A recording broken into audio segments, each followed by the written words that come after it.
današnje dvije obljetnice prigodnim programom obilježene i u Bogdanovcima.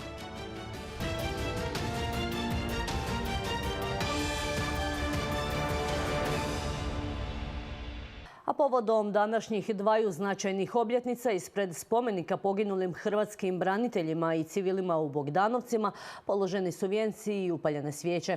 U okviru programa obilježavanja, a u organizaciji zajednice povratnika Hrvatskog Podunavlja i općine Bogdanovci, svečano je otvorena i multimedijalna izložba fotografija Pravo na dom, a prikazani su i dokumentarni filmovi Velikosrpska agresija na Republiku Hrvatsku i predsjednik Republike Hrvatske dr. Franjo Tuđman u Hrvatskom Podunavlju 2. lipnja 1997. Za vrijeme Domovinskog rata općina Bogdanovci dala je veliku žrtvu za slobodnu i neovisnu Republiku Hrvatsku, a za posljedicu je 10% stanovništva bilo što prognano, što u izbjeglištvu, što ubijeno. Ipak, 30 godina kasnije, mještani, ali i načelnik Barun ne skrivaju ponos što je njihova općina dala obol u stvaranju suvremene i neovisne Republike Hrvatske. Jako je lijepo znati da je 30 godina prošlo da danas stojimo u svojoj zemlji sretni i zadovoljni. Ali neke se stvari od završetka Domovinskog rata nisu riješile, istaknuo je Barun, navodeći kako je danas posebna prilika da se prisjetimo svih poginulih i umrlih hrvatskih branitelja, ratnih vojnih invalida, civilnih žrtava rata, kao i obitelji koje su u ratu izgubile svoje najbliže. Nažalost, još tragamo za nekim odgovorima. Institucije rade svoj posao, ali mislimo naravno da uvijek može bolje.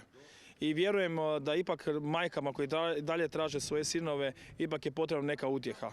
Ali evo, ja se nadam da zajednički sa institucijama i naravno i sa zajednicom povratnika da uspijemo doći do tih rješenja zajednički.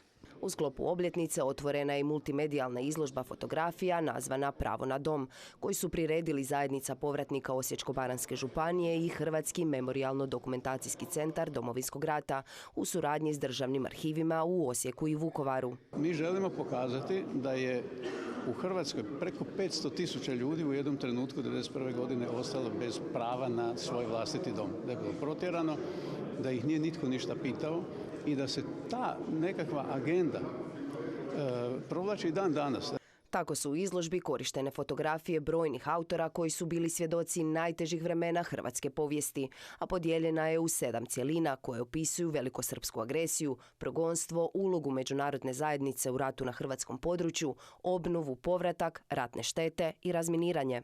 Izložbu svakako želimo predstaviti i prikazati u Ujedinjenim narodima na onom istom mjestu gdje je Srbija prikazala onu izložbu o Jasenovcu, onoj velikoj laži u kojoj su opet prikazali Hrvate kao genocidan narod i našeg blaženog Alojzija Stepinca kao zločinca. Dakle, mi sada sa ovom izložbom želimo na istom tom mjestu pokazati ovu stranu izložbe, pa neka onda svijet procijeni što je od te dvije istine istina. Izložba je osmišljena tako da s predstavljenih 110 fotografija priča nije završena, već će se ona dopunjavati i po potrebi mijenjati, ovisno o tome kada će se i kojoj publici predstavljati, kako bi u pojedinim situacijama bila što vjerodostojnija.